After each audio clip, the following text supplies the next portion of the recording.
Yo, what's up, everybody? So, another Wednesday, or no, not a Wednesday, Sunday. That's the art bros in me. So, Sunday, guys, we missed the last one. I had family in town, and yesterday I had my brother's birthday. And I'm seeing like some interlacing or something on my StreamYard. I wonder if that's like showing up for you guys.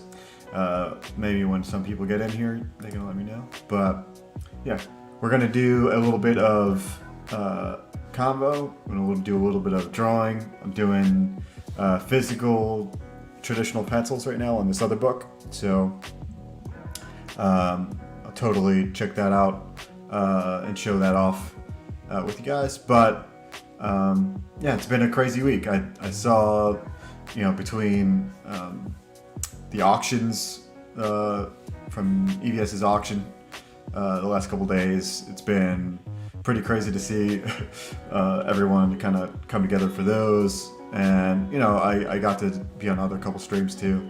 Yeah, so still working hard. I've got a transitional kind of move I'm making here as far as my day job goes soon. This next week I'll be moving to where I'm doing more comic work. So it'll be very odd. We'll say that. So I'll actually be working on comic book stuff, art mostly, for a significant amount of my time now, which is cool. So, yo, Infinity, what's up, Alex? How you doing? Thanks for showing up. So yeah, we're doing a little bit of a talk about comic books and their standards. I wanted to talk about like what really makes a good book, since there's a lot of books out there and there's a lot of reviews. I had to do a review last week, so it was on my mind about like what should my standards be, and it brought up a lot of different kind of things. So as people start trickling in here, we'll get other people's opinions, and it'll be cool. Ooh, didn't mean to do that, guys.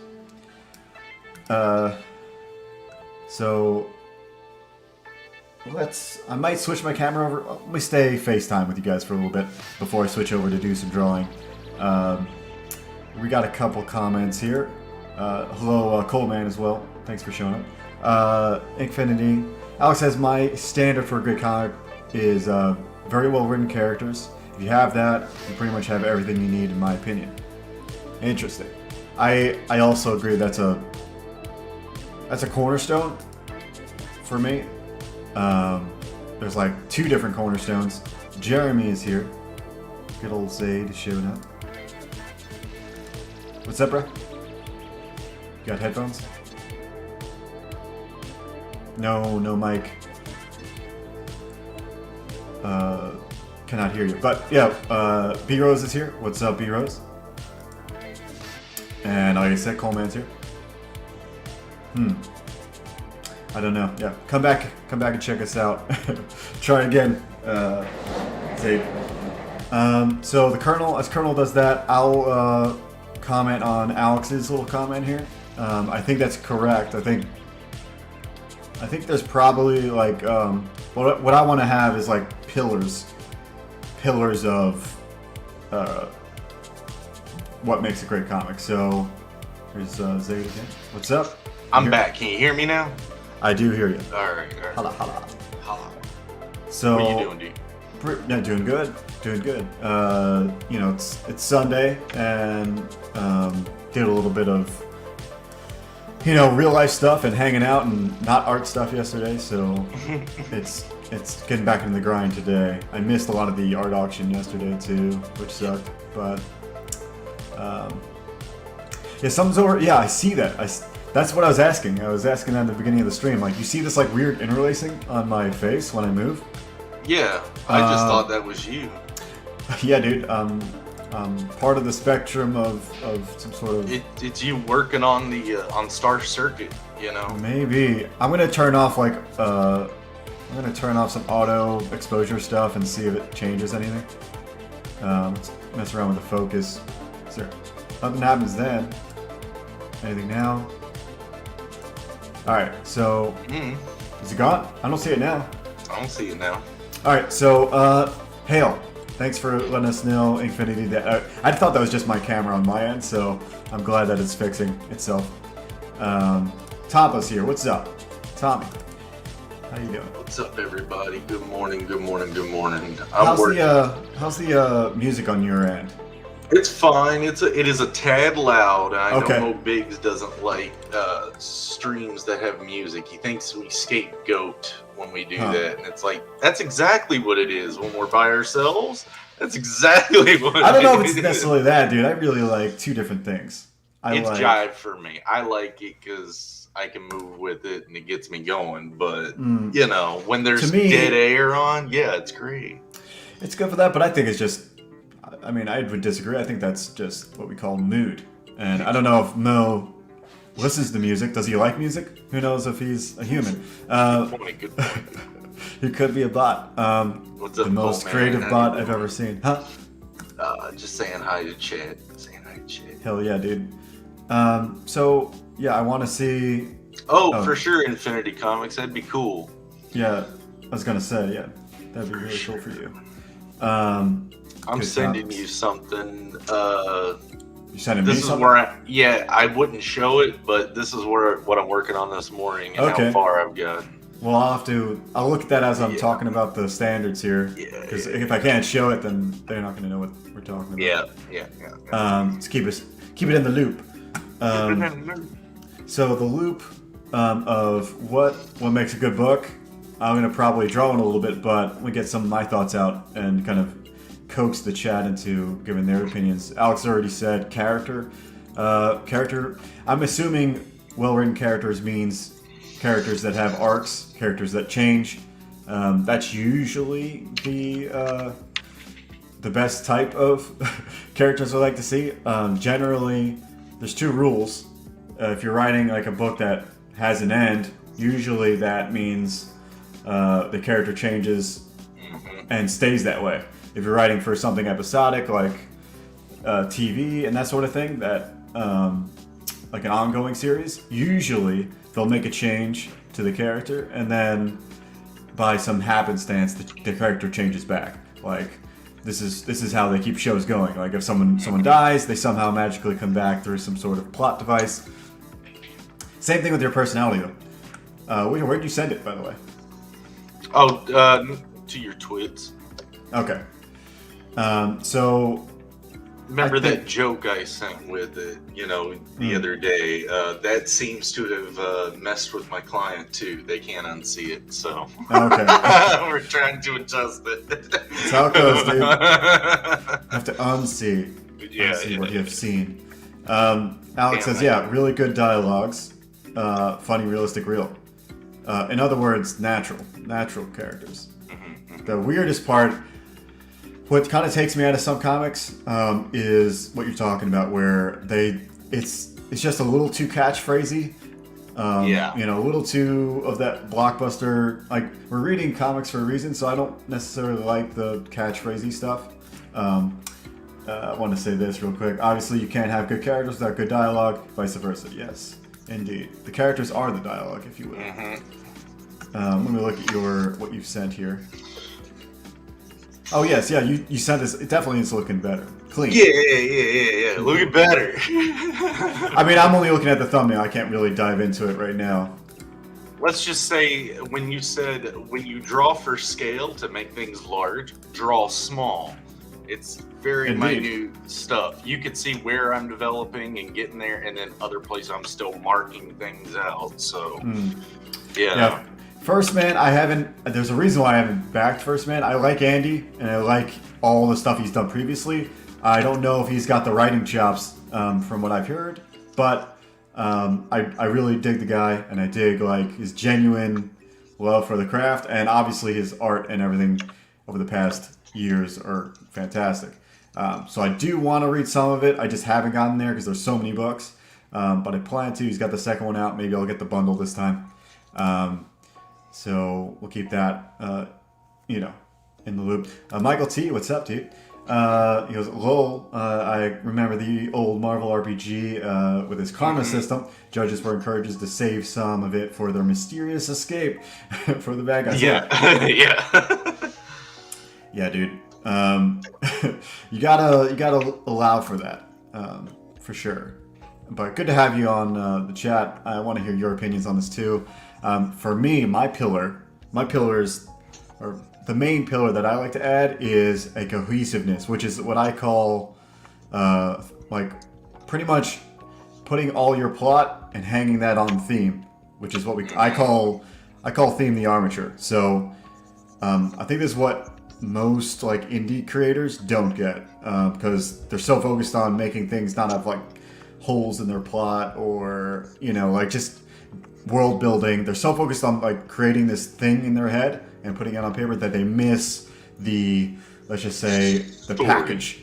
Yeah. The story they get, but like they miss the package.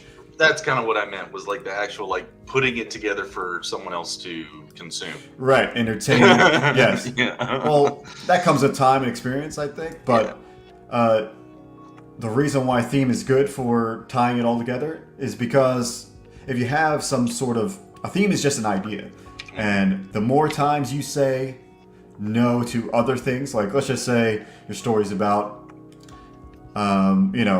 fighting, martial arts, that sort of thing. If you don't have something like some sort of theme, like maybe one of my favorite things from like kung fu stuff is mind like water. Like, if you don't have this like an idea that you're wrapping everything around, then it just becomes guys punching each other in the face and looking cool for no damn reason. Like, it's still there to save the princess or whatever, but who cares about saving a princess when there's nothing tying it all together?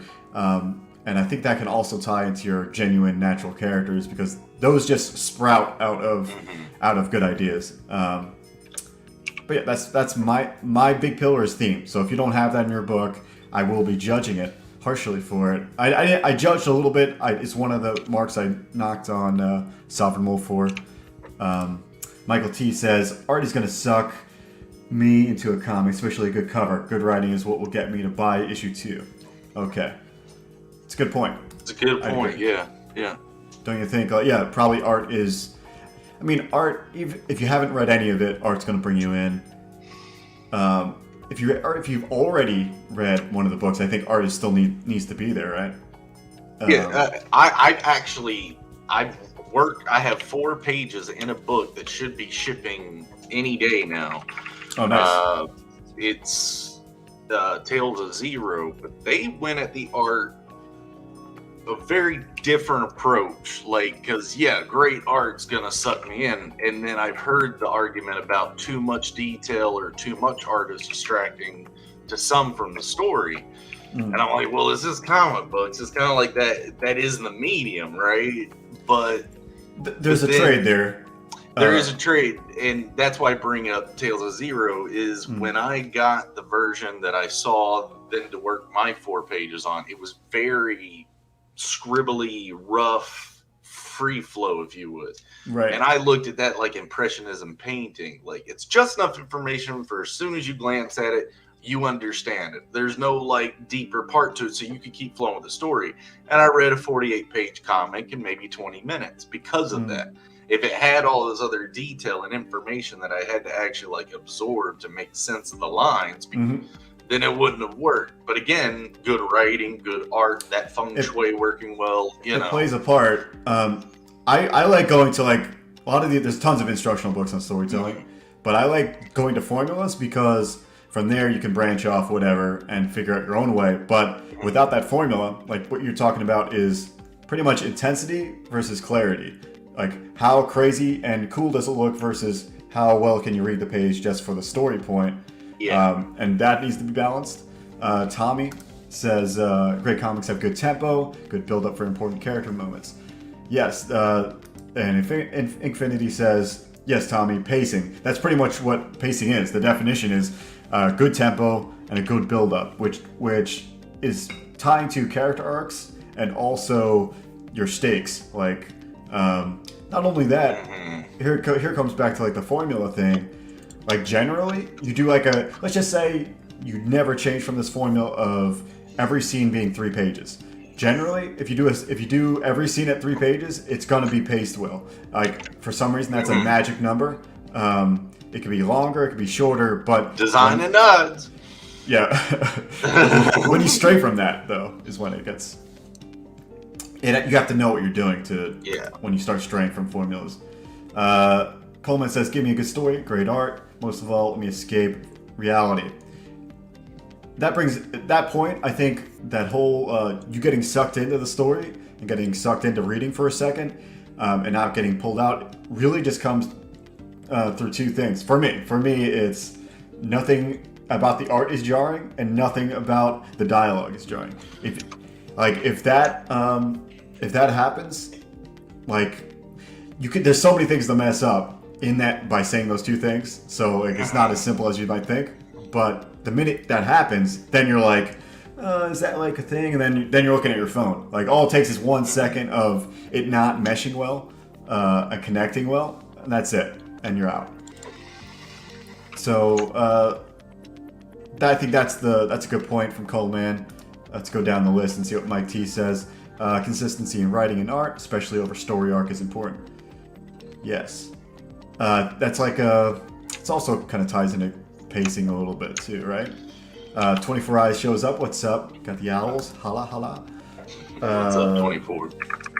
Yeah. I'm definitely paying attention because, I mean, these points that you're going through is kind of what I went through with your kind of like look over of my book is, the story, the motivation, is it a contained story within one book type idea? And then even at that, you heard my excuses for why I could say, and if your excuse for that isn't good enough, like if I would take your story out of the concept, like my thing was like, Joe, it's about a guy having a bad day at work, basically, because the story in and of itself is just so huge. So I've got to tell it little bits, or else I'm going to be doing like 500-page comics. So let me just, and for my first book, let me just do something on the small scale and do it right and try to learn this along. But is that an interesting story for people to buy into? I don't want to read a comic about a guy having a bad day at work. I'm having a bad day at work, So it's a good point. It's not really that attractive. The character growth is what you focused on more with me. It's like open it better, get this better, get the character arc rolling a bit more. I'd say the biggest issue that I see in books, and the ones I got some right here. Let's throw a few up on the screen real quick. Yeah. I haven't read this one yet, but Ghetto Dragon. Now we were just talking about kung fu stories, so if this thing is, it doesn't look like. It seems like just from the name Ghetto Dragon, there might be some sort of like adversity type of, like, I don't know. Just it seems like it's a martial artist that is in the urban life and struggling or something. Yeah. You know what I mean? That's what I'm going to get from that. But I haven't read that yet. I just read Perfect 10. Like Tony Hawk Pro Skater mixed with Bushido Blade. Yeah, a little bit of that. I finally read both issues of Perfect 10 by Brink and Genuine Comics over there. I'd say it's really good. My review though, like I think it has that tendency to have those one-liners that pull me out a little bit. I'd say, if anything, it's really a genre that's not super my thing. Like, out of the superhero stuff, I like more grounded stuff like Daredevil and like Watchmen stuff. I like, rather than the Marvel universe of the team books are not really my thing. X-Men's okay, it's kind of grounded, but those things are not really. Like I'm wearing X-Men right now. It's not really my go-to. I like him, but that's what his book is. Perfect 10 is a bunch of metahumans. It's invincible. It's those type of a lot of metahuman superhero people all in one book in a society that works and connects. So even though it's not really all my cup of tea, I really enjoyed it. I think like there were stakes and a couple moments that I think he should have pushed hard for. But let me know if you guys have read Perfect 10. Infinity says, make sure to like and share the video. Yes, share the video. Get some people up in here. I want to hear people's opinions. That's why I'm doing this stream, because this is mainly yeah. But speaking of Perfect 10, when are we reading Star Circuit? Oh, it's a good segue. Let me comment on Tommy while I get it up, and then we'll get to right to that. Theme was a great point. It does add meaning to the action, links character arcs to different overwhelming obstacle actions. Yes, it's to me it's everything. Like to me, there's not even. And there's one book that did it for me. It's called Invisible Ink by Brian McDonald. Go read that book if you want to understand how theme can be like the secret to your success. And that's if Star Circuit reads like you're saying it will, and you will be reading soon. It's going to press. I made one big change after seeing this book, War Party. Got that in the mail the other day. After seeing his book, I was like, dude, I realized what I like about the feel of comic books, like the floppies. And the floppies, I really like thin pages. Like, I realized between reading Perfect 10 and War Party that I prefer the thin page look. So it was already starting to print, and I called the printer. I was like, dude, pull it off. I want thinner pages. I'm drop it down to 70 pounds a piece. Like, I had it at 100-page cover and like 80 pound. I was like, no, 70. Yeah. Okay, gnarly. Because I got a lot of Don Chen books, a lot of them. And they are the thin page format. I think basically the newsprint, and that's just as authentic as you can kind of get to that old mid 90s, late 90s comic book feel. And then I've got some other ones that have come in, but they're higher, heavier paperweight, and they don't feel like those old comics do, right. know? It's weird because there's so many things that go into play to like what makes a comic feel good, and there is the physical part of it, and even that can pull you out of it. I think that's what it did for me. Like reading Perfect 10, I was maybe a little bit distracted how stiff the book was, so I was like, maybe that's another thing that could pull you out of the story, is if the physical thing you're holding is uncomfortable or something. Well, for guys that like gaming on CRT TVs next to the plasma screens, there's just something about it that gets you in the zone better. Right, exactly. Anybody else have comments on their favorite type of stock on paper? Let me know what you think.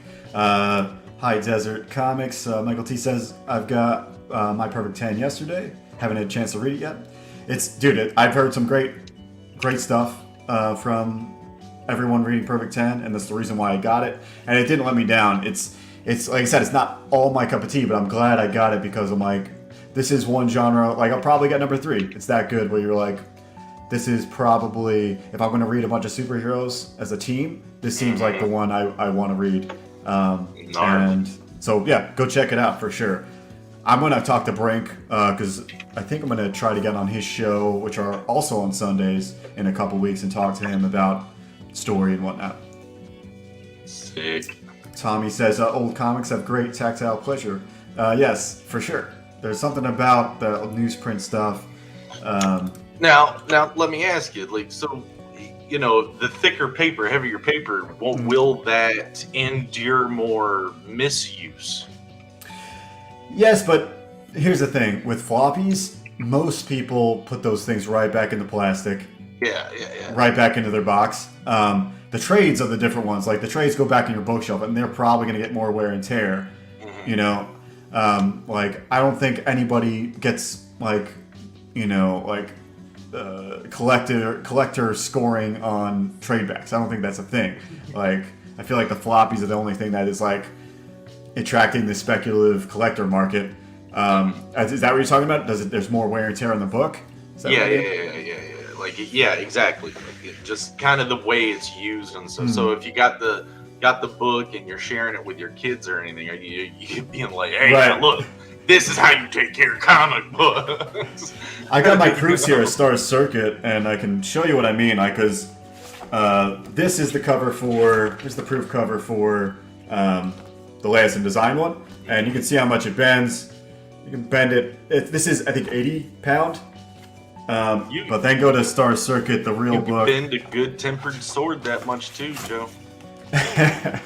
But yeah, you can see how much this bends if I put the same amount of pressure from, this is 100 pound versus 80. See it pull back. And you can bend this thing significantly more than this one. I don't know. I don't like the feel of when there's pages in between this. Like it feels like I don't know. It's just not natural. I don't think. Yeah. No, I've got a book that's like that, and I know exactly what you mean. Coleman says I don't have a style in general. For example, I've read Die Hard Year One. The art is not the best, but it's more info about John McClane. What about ink? What about ink? Oh, go ahead. No, I just wanted to say, like, I've never read Die Hard Year One, but it's interesting to hear. Go for it. What about ink bleed? So if you go for the thinner pages, yet your pages are chock full of colors and everything, is that not a factor? Or is that not a factor? You're saying like the pages being different than the cover, or what are you trying to say? No, like your internal. So if you go to a lesser paperweight, printing on both sides, like your amount of blacks, your K value, stuff like that, like is that gonna be an issue?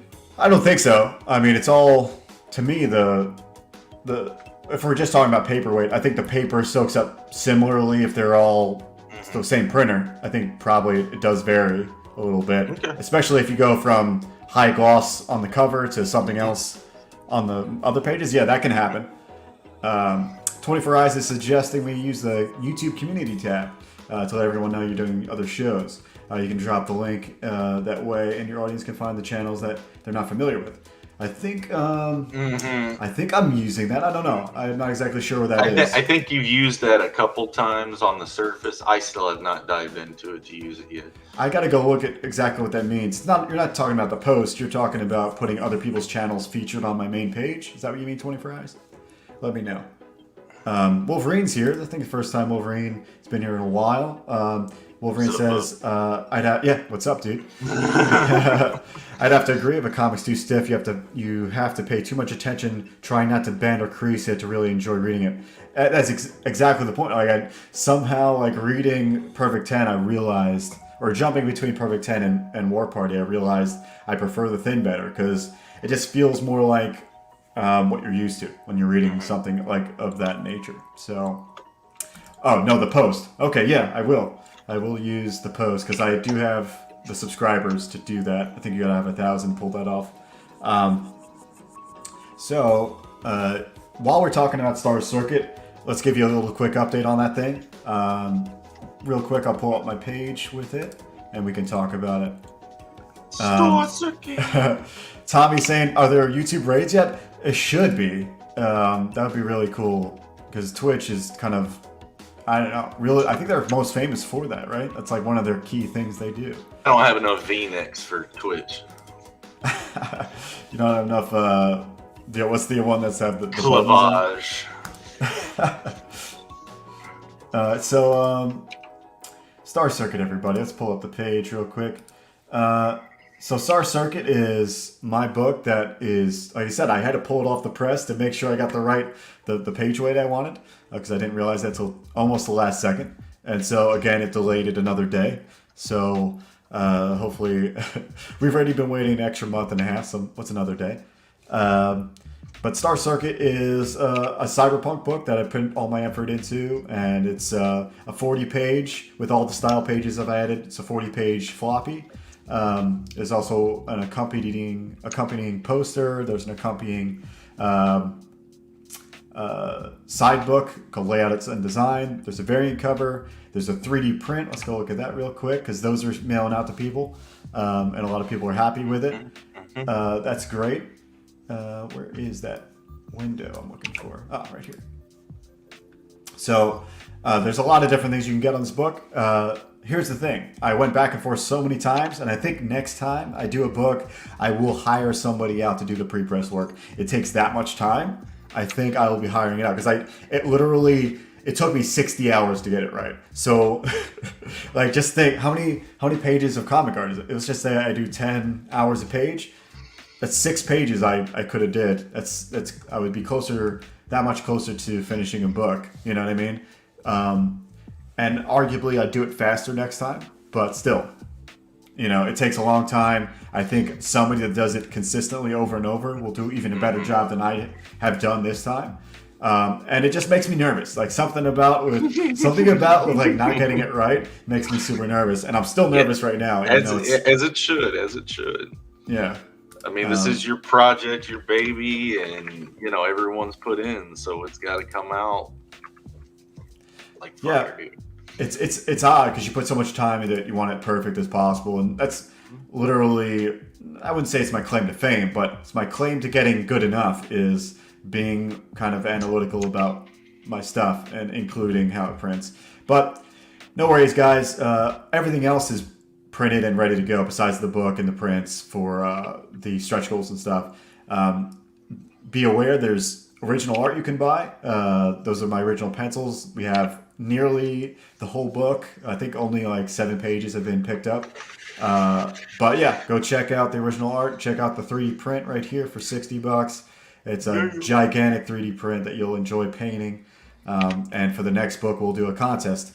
And who can paint the best bike will get in the book. Or even and if you go back and watch my last episode last Friday, I give a couple tips and tricks to anyone that's going to be doing that, or at least idea suggestions. So let's put a little bit of this down there. I'll put a little banner for you, bro. Look at this. Oh yeah, thank you, buddy. If I have on Zate Studios at YouTube, go there. My last episode, I bring up your bikes, and I'm like, they make these lightsaber chassis, right? Yeah.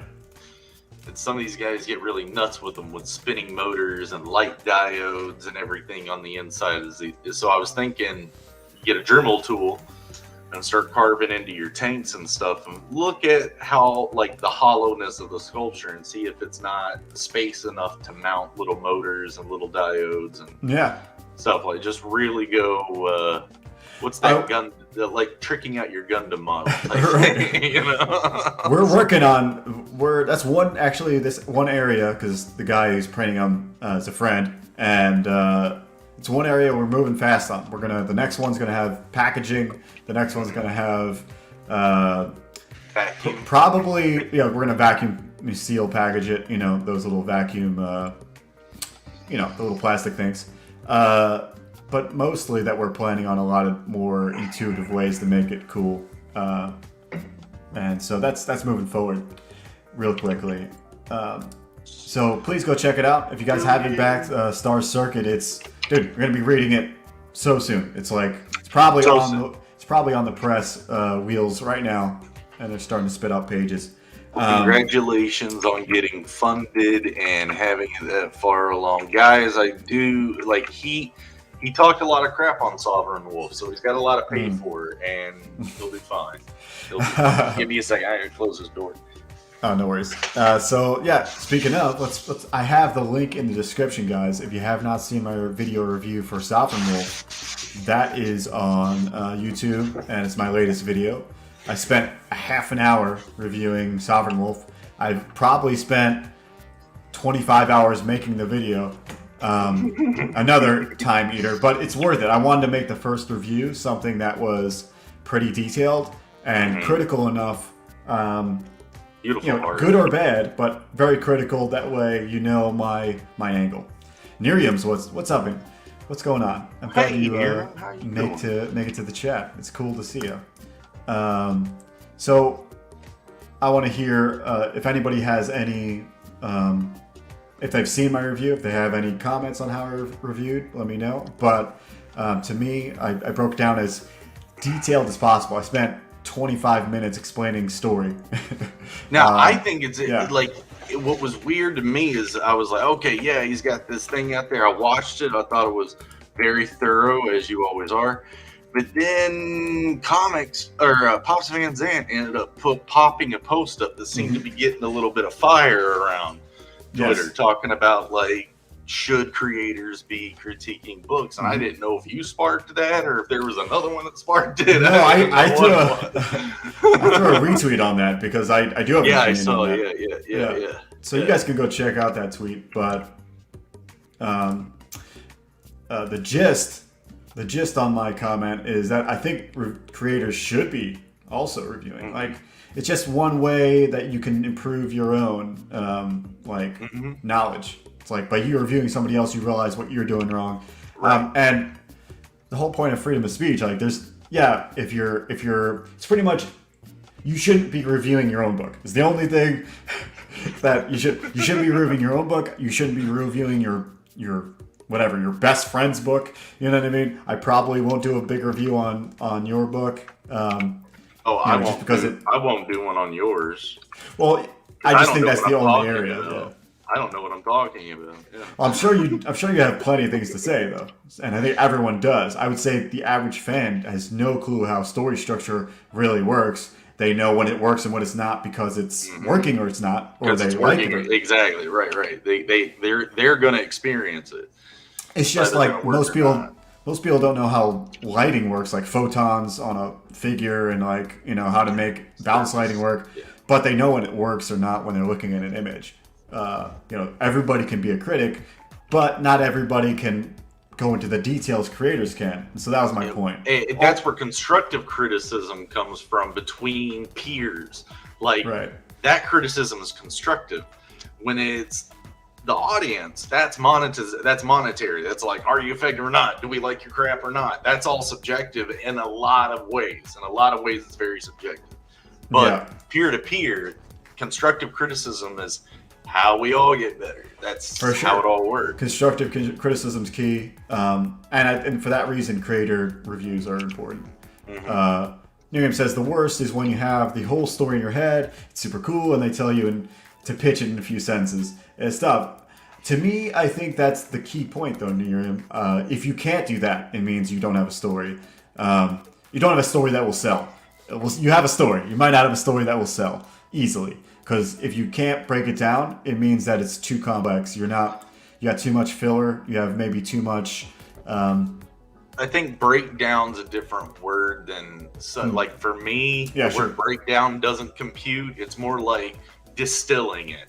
It's taking the most, and I know you're basically meaning the same thing, but it's distilling the most important aspects of your idea and concept into what's the sellable package.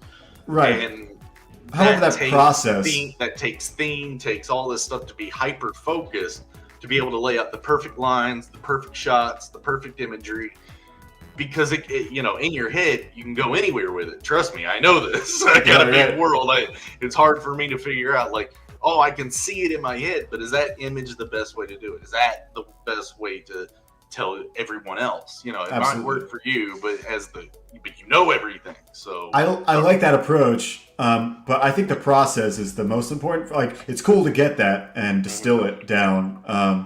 But I think the process is the key. It's like your answer. It's like, if you can't come up with that, spend a few days. If you can't come up with that, you know, pitch that is really concise, it means that something is not gelling like within your plot, or not gelling within your basics. It should be, to me, I work the opposite way. I start with the sentence. If I can't make the sentence, I don't make the story. Like, if I can't make the pitch, I don't make the story. And again, the pitch comes down to a lot of its theme. My favorite way to put it is from, I think Save the Cat describes it as, it's got to be an ironic sentence. Like, the best, so your characters need to be uniquely suited for the challenge they're going up against. So let's say there's a challenge of, like in Jaws, the challenge is go kill this shark, save the community. But the guy that has to go kill the shark is afraid of water. Like, he's uniquely suited for growth for that story. That's why that story's great. It's because a guy that's deathly scared of swimming in water has to go be the hero for this. This is ridiculous. But sometimes it comes off as expected and cliche. So how can you become a little bit more nuanced with stuff like that? I think that's where some people might get conceptually. What's so cliche about that? What do you think? I mean, it's just, oh, he can't swim. Thanks for the great movie, man. Come on, can't we like? I feel like that's something else with it. That's exactly what makes a great movie, though. Right. Like, it's not necessarily that he has to be. It could have been anything that deals with. He could have been afraid of whatever, razor blades or something. You know, like he's afraid of teeth or something. I wasn't saying like just change. Not necessarily that. Just like right across the surface, it is good. Like, what was Ahab's big thing? It was obsession, wasn't it? Interesting. You know, like.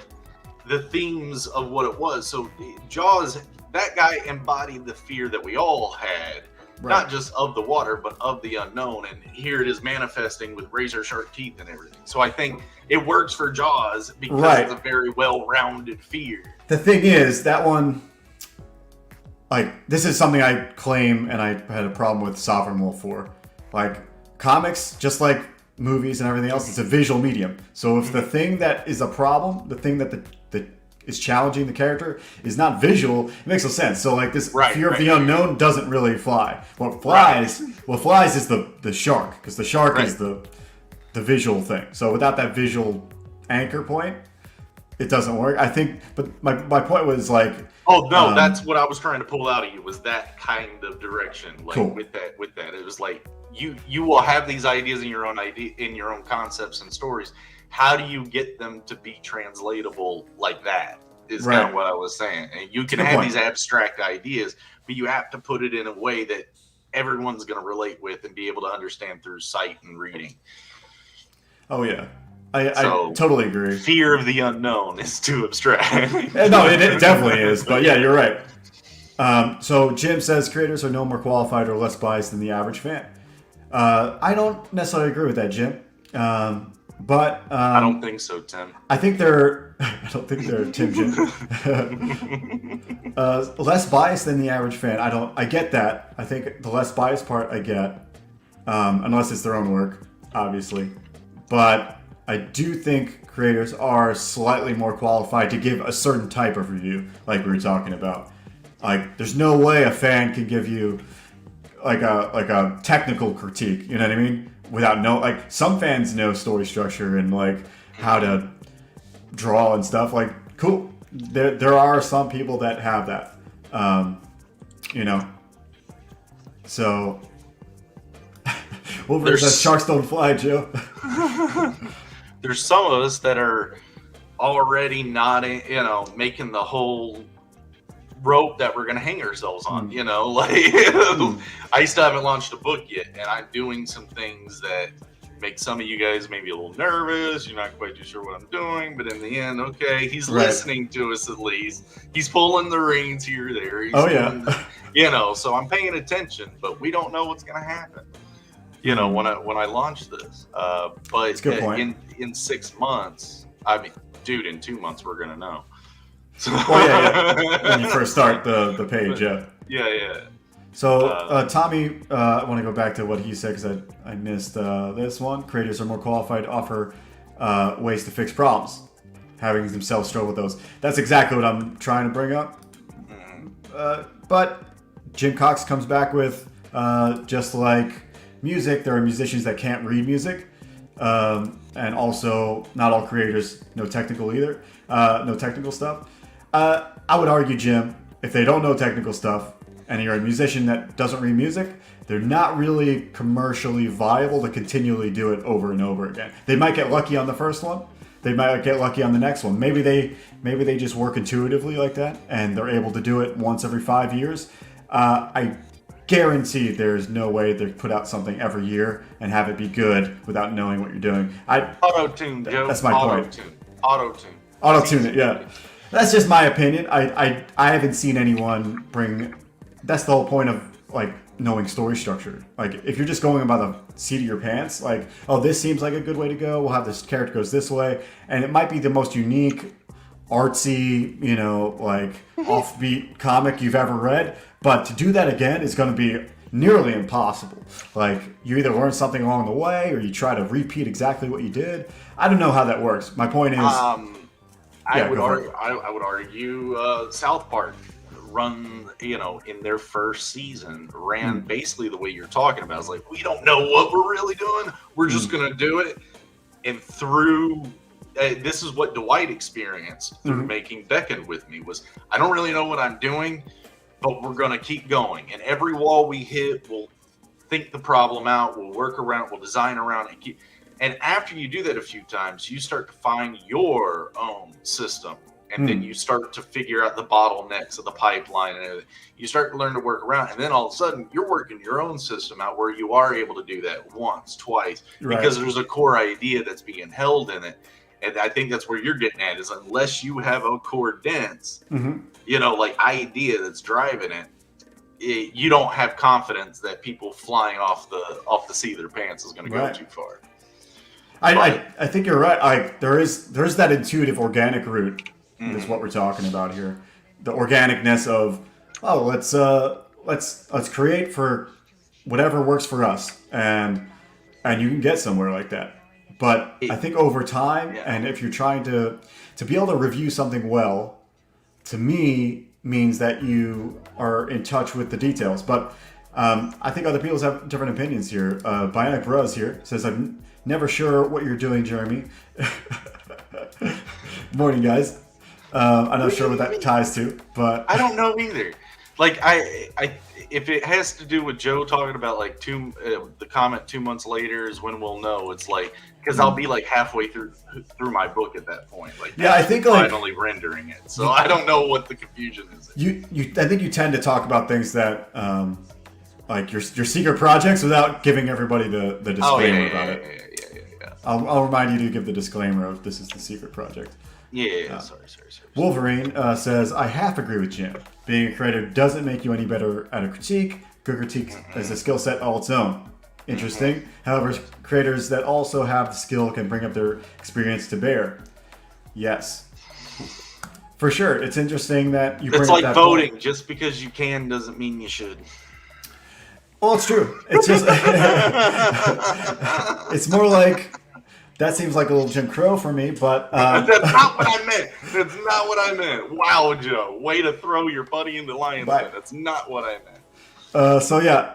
Sherry's leaving. Actually, I think it was another Jim. What's that Dirty Jobs guy? No, that's Mike Rowe. So yeah, Mike Rowe. It's not Jim Crow. Not Jim Crow. Mike Rowe. That's funny, dude. I like that point, though, because it brings up the point of, like, not every artist is a good teacher. It's the same principle. It's like... You're trying to... A review is just a more, I guess, objective. Like, a teacher's, like, on your side, and the critic is, like, kind of against you a little bit. Yeah. They're just trying to be objective as possible. They're not your friend. Whereas a teacher is your friend. Maybe just to even write an article and get clicks, too. So the more lambastic it can be, the more clicks they get. So, yeah, like, peer reviews, teacher reviews, that type of stuff. Mm-hmm. Trust who you get your critiques from. The rest of them are... Jim brings up Elvis. Was Elvis a person that, like, did not know, well, you don't have to necessarily know how to read music. That doesn't really mean anything. But he's got to know... I for sure know, he knows, like, chord progression and stuff. He doesn't need to know music theory, but... He needs to know, like... I think Joe's is a proponent of the conspiracy theory that Elvis never really did play music or anything really well. Like he was a karate master. That's all he did. That he just ran up there and acted like he played, but they had everything already, like, playing back. Yeah. Absolutely. Yeah, it's like a William Shakespeare thing, except with Elvis. Oh. Mm-hmm. Many of the editors on Big Two are not creators themselves.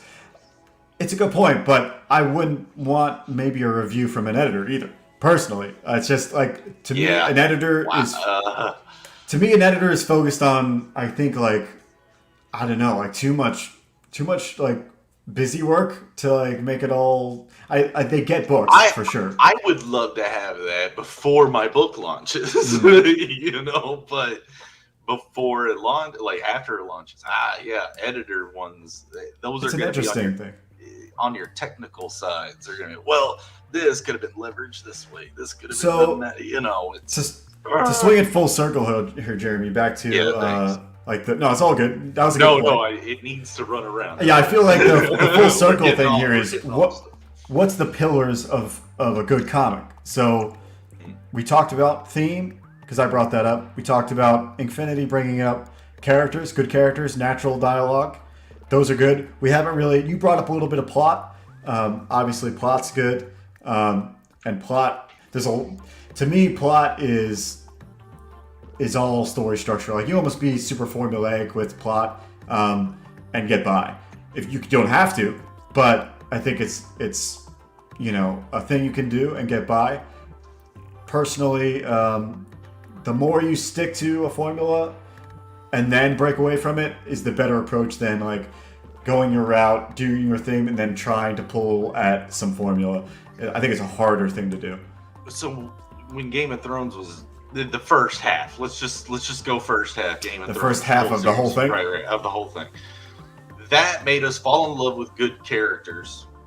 I'm not saying good ethically. I just mean well-developed characters that we attach ourselves to, and then they're done.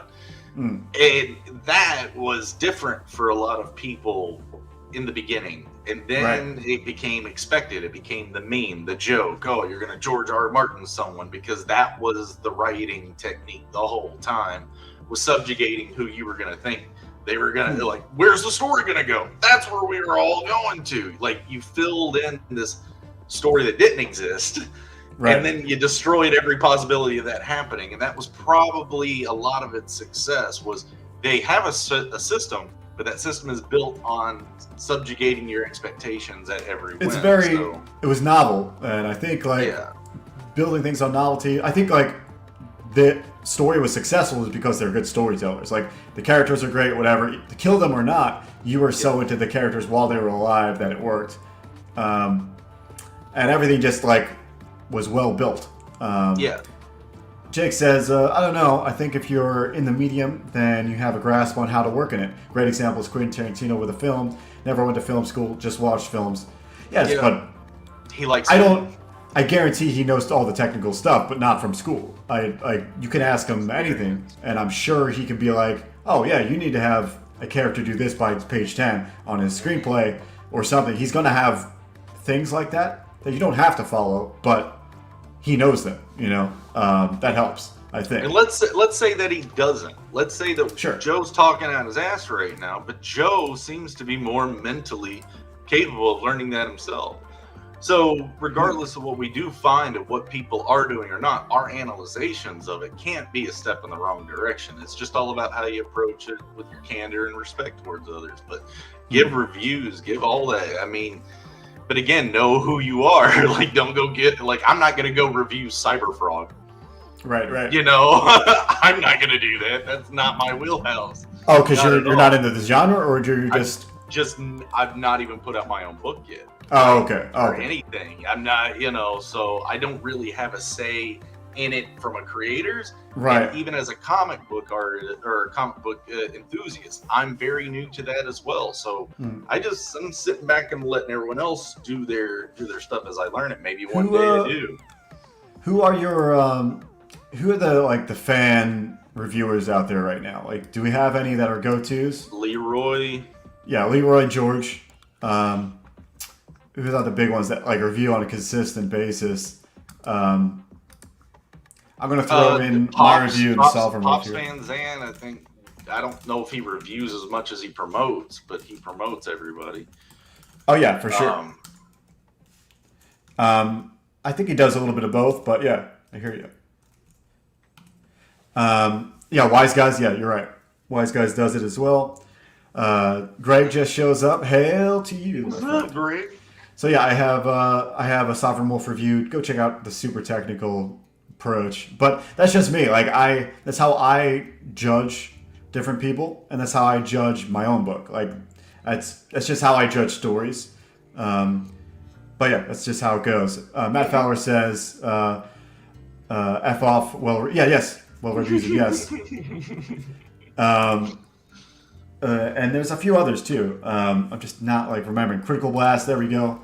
Inch High Comic Guy, yes. I tagged him on this one because I knew he might have some sort of say as far as what makes a good story. But yeah, and we also brought up before that you come for the art, you stay for the story kind of thing. The art is the shiny object, and the story is that. The story has a potential to give you meaning, and that's why we're reading stories in the first place, for the meaning. Sometimes, yes, it can be fun. An image is pretty, but the story behind the image, the more you're attached to it, brings more efficacy to the image. The art gets better because the story is there. Yes, that's Infinity. He was just in here a little bit ago. Yeah, but he's a creator as well, so I was looking for just the fan guys, because it's interesting to see a fan's approach to reviewing, because they're way less technical, but they're saying the same things. They're like, they won't be able to tell you maybe why or what to do to fix it technically. They'll have suggestions just like anybody else, and they'll know what's not working and why they don't like it. But and in some ways, the fan review is more useful from that angle. Like, I reviewed Sovereign Wolf as if I was talking to Eddie and not talking to another fan. I reviewed it like I was really like, Eddie, we're like in a DM or something. This is what I said to him in a DM. Be like, if you do this, this, and this, I think your book would be up here. You know what I mean? Yeah. So that's how it goes. I actually I sent Jim Cox my first page. Did you? Nice. And Leroy to get their opinions. And I straight up told them, was like, I want fans input because I've been asking all you creators and technical sides, this, and that. And I'm doing all I can to get to take that information, but it all comes to who's going to be funding these books, who will be those fans and their opinions. So I really greatly appreciate it. And Jim, you weren't wrong. The guard does blend in. Joe said the same thing. Everybody said the same thing. It was intentional because we're not going to be interacting with you're talking about the page again that my page one that no one's seeing. But like some people here in the chat have seen it. They for sure. So, but so you were right. And again, that's where the customers are sometimes give you the same good criticism that you would get from your creator. I think you're absolutely right. You're going to get the same thing, just in different ways to say it. Jim wants to know how many books I've had published. Well, technically one anthology, but none, man. So you can take that for what it is. It's like, that's the whole point of crowdfunding. You're like, how much can we base? How much can we like believe this guy that he's going to put out a good book, you know? And I don't have any crowdfunding experience or previous like pro work. So how well are you going to judge me until you read something? You really can't. All I know is that's why I put so much technicality into my review, because by the review you can maybe get a cue into like what I know. You know what I mean? That's how Joe approaches a lot of these things. When he says technical, he's not exploring this and inventing his own systems. And then depending on that, he is evolving his own system off of other based proven systems that everybody is looking up to. And that's his ladder of progression. And that's a noble way of doing it. And I don't want to discount this. I really don't want to discount just the fan review. Like it's good, and in some ways those reviews are better than the technical reviews that maybe I would give. You know what I mean? But there is, let's just say, I don't know, if you spend a certain amount of time like telling how you can improve things, and specifically how you can improve things, I think that's just as useful as maybe just saying what you like, what you don't like, you know, why you put it down or why you really love it. It's useful just in a different way. Can we judge each other like we judged Star Wars? Oh, absolutely. I think so. You know, there's good fan ideas. There's, you know, I don't know if anyone's ever had a director do a review on it. I'm sure there are. I think I've seen a couple of them, but opinion, that's how we all learn. That's how we get the industries moving. That's how my skill has evolved. Was Joe's got to eat my butt every time I show him something I'm drawing. I don't know if I like that slogan or saying, but yeah, because that's how I get better. Like, I'm not seeing something that he's seeing, and so again, it's all about respect. Yeah, I think respect is a big deal. Like Greg brings up that I only put out the positive elements in another indie book, and that's because when you review somebody, it gets sensitive quickly. But that's why I put out disclaimers immediately. Like, this is like, just pretend I'm just a robot giving you a review here. You know what I mean? Like, I'm not a person. When I'm reviewing your book, I'm just like seeing what I liked, what I didn't, what worked, what didn't. I try to be objective as possible. Morning, Jim. Love that sculpture, dude. Jim O'Reilly's got some badass. I know, dude. He's working on that thing. Looks gnarly. By the way, got great art too. Your guy after my own heart. I do sculpting too. Heck yeah! Let me make it big there. Show it again. Giggity, because he's in chat. Yeah, dude. So that's Some fun stuff. Yeah, I love it. Super Sculpey's awesome. But yeah. I don't believe in that, Greg. I think those things need to be out front. Like, I'm not afraid to like tell it how it is necessarily, you know. But we got the jam in the background right now. Make my head smaller, Joe. Oh shoot! Sorry, bro. That's why you're dancing. Jim O'Reilly says, "I love it." And yes. Thanks, buddy. Thanks for showing up, everybody. This is pretty cool that we get to hear about this. Anybody else have any last remarks about like what they look specifically? What makes a comic book great? Like when you pick it up, what's the one thing you're looking for above all else? And to me, you know, that one thing or the combination of that will really help you kind of figure out why you like a book or why not. I realized that as I was reviewing Sovereign Wolf, like, oh, why is it this level for me? Like, even though art is important, some of the things missing story-wise can mess up the art. You know what I mean? Tommy Sarkinen, is that how you said it? I think that's a pretty interesting perspective for us all to kind of keep in mind. You know, both are important, but fan critique shows us how that stuff is received. You know, not on a technical side, because they're not seeing the technicals; they're seeing the end product. Mm-hmm. So, yeah, you're getting two different messages. And I appreciate Jim Cox, like, you know, pretty much bringing that fact up front, because there is like an intuitiveness that, like, everybody's a different. I like everybody's got their own like personality, and like to me, I thrive off the technical stuff. Like that's what's important for all this. So, but for other people, it has nothing to do with like why they like a story. So, yeah, like Joe's the guy that if I took him to the game development conference out in San Diego, like or San Francisco, he would have to be there talking about all of the technical things about the games he has played, to kind of stand there and, you know, jive and bump shoulders. And the same thing with this is like, we need to learn from each other. So the only way to do that is really talk about the technical, so other people know where your line is. Like, here's my understanding. If I'm doing something wrong, tell me, you know, like, so yeah, when you're a creator, where's the line between I'm a fan, still absorbing it, and wanting to get better on a technical side? So, So, here's a nice little concise one from Jake. Art, character interaction, story, in that order. For him, that's what counts. I like... That's not a bad way of doing it, is putting it in an order like that. Yeah, I like the order like that. To me, there's definitely a place for all of that. And to me, I probably put theme above all that, but that's just me. Art Jedi showed up. He's on vacation. Hail, Art Jedi. What's up? He says, on a side note, I'm looking like Lord of the Rings character. I don't know why. Oh, because the hair, maybe. The scruff. Jim Cox says, being technical does not equal being a creator. That's all I'm saying. Correct.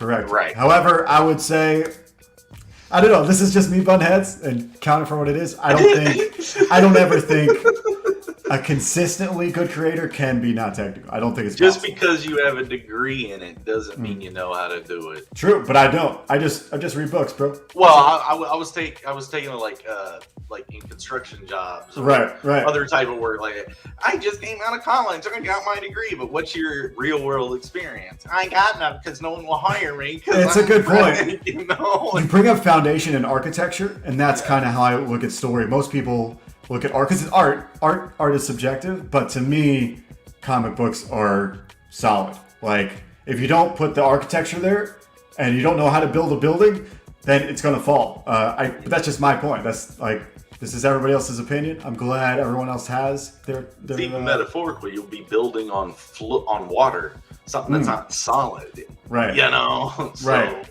You might actually build a structure that would stand, even though it's, you know, maybe you're using like kind of out of the box ideas. You know, you're using triangles instead of squares or something. You know, cool. It's all gonna work. It might actually work even better.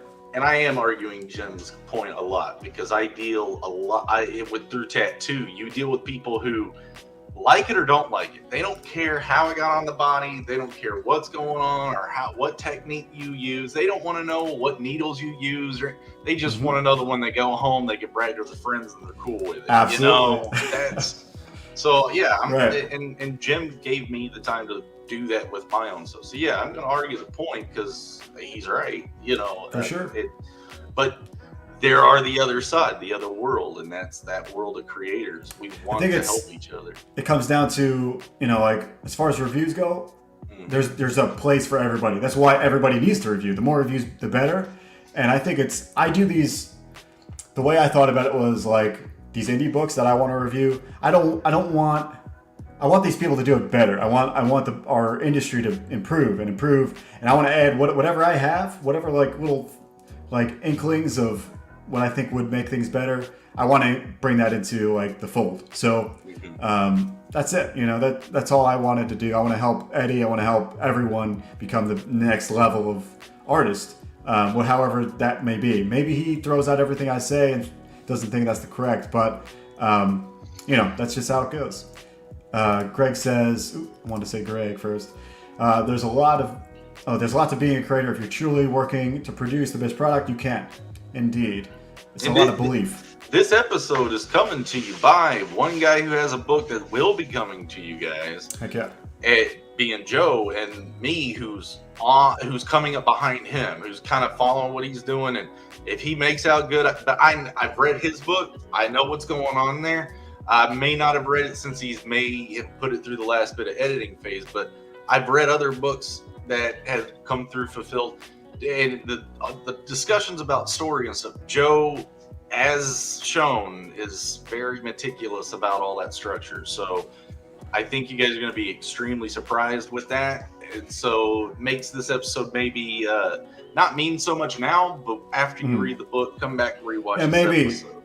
Jim says, Wolverine, first of all, brings up a good point. Because even though in the second part here, some people understand something on a functional level but can't explain it. And that's probably, I probably could explain it way better than I have and done and did. I think that's almost paramount. That even happens with us creators, doing the work. Is well, what do you want? If you work for a writer, and you're trying to do an image, it's your description's okay, but I've got a few more questions for you. And a lot of it is that syntax, how well can you describe things, or communicate it. I like Greg because he's bringing up out of the box ideas that he does his own R&D. Pretty much, he looks and learns on many levels and builds his own model of how to create. Yes, I love that way. I don't know if I agree totally, but I agree I think you should build your own model. That's very much more Jeremy's way. But I do think there's foundational things, you just can't build a house without having screws, or whatever, things that tie things together. You can. They're called butterfly, right. Japanese. You can, but there's foundational structures. Indeed. It's there. Yeah. It's there. I just don't think it's kind of like the same thing with anatomy. In order to break it and break it well, break the rules, you have to know it first. Yes. I thrive on that a little bit. Obviously. I do too. It's obvious says when creators start doing critique, we need to start act like adults and not get over dramatic about it. Yeah, That's it. And I want everybody to critique as I'm reviewing Sovereign Wolf, as I'm looking at maybe inconsistent art in Perfect 10, which I saw. I remember my book, and you're going to notice inconsistencies in Star Circuit. You're going to notice certain things I'm not doing right. There's definitely things. And so I want you to review my book in the same level. This is not the point. This is us to be 10 years from now, we're going to be putting out the best books on the planet. And that's what I want. But that does mean to help us out now, because the books you fund now will be collector's items when we do. Yes. So what Joe's saying is don't hold your money for 10 years. It's happening now. I almost thought that's where you were going with that. It's we're not doing good now. We'll be great in 10 years. I'm no, we're already here. It's going to get better. That's all it is. We're doing, just by you doing the work, doing the producing is everything, you know. So the funny way to kind of end the show on that one. I know, right? Oh, that's not what he means. For sure. But no, I do think we are going to improve into a skyrocketing exponential level, as long as we're not lying to ourselves and to each other. So that's all I wanted to do, you know. Jim O'Reilly says, "I hate all my work, so there's nothing critique can say to hurt my sensitive feelings." Wear it like armor, but your work is better than that. But yeah, wear that stuff like armor. You know, I mean, don't be so dense you don't improve. If it's true, be honest with yourself, like Joe just said. Oh yeah, man. You have to lying to yourself or others is the worst thing you can do if you're creating something, you know, because then you're not getting the real substance of like what's going to lead you to making what kind of life are you living if that's how you interact with it. You truly are in your own simulation if that's the way you're going about it. Oh yeah, dude. It's great. You have to be critical with yourself, you know, critical with others, especially people you care about. To me, that's what really it means. Like when I'm critical to somebody, when I'm critical to Sovereign Wolf in their review, it's because I respect Eddie a lot. I respect the artist that worked on it a lot. You know what I mean? That's all it is. So as you all know, or you might not know, I'm the creator of Star Circuit. It's a cyberpunk racing book. It's out there in the ether right now, but it will be in your hands next month. Well, this month. We're in August, right? Yes. So hopefully in this month, it's in the press right now. So we're working on getting that to you fulfilled this month. Anyway, I'm putting it here in chat.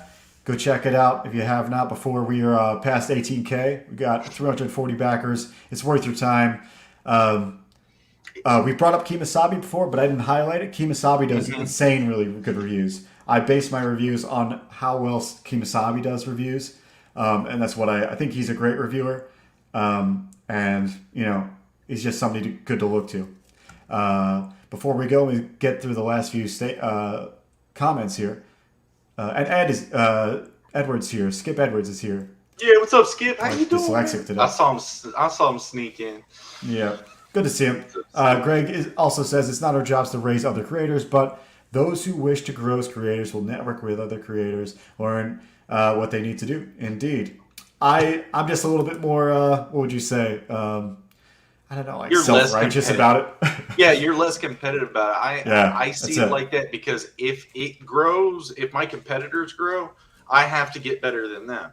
So I'm gonna grow. So that's the way I look at it. For sure. It's like Malin said the other night. He's hyping up Godlike, Hail Godlike. Yeah.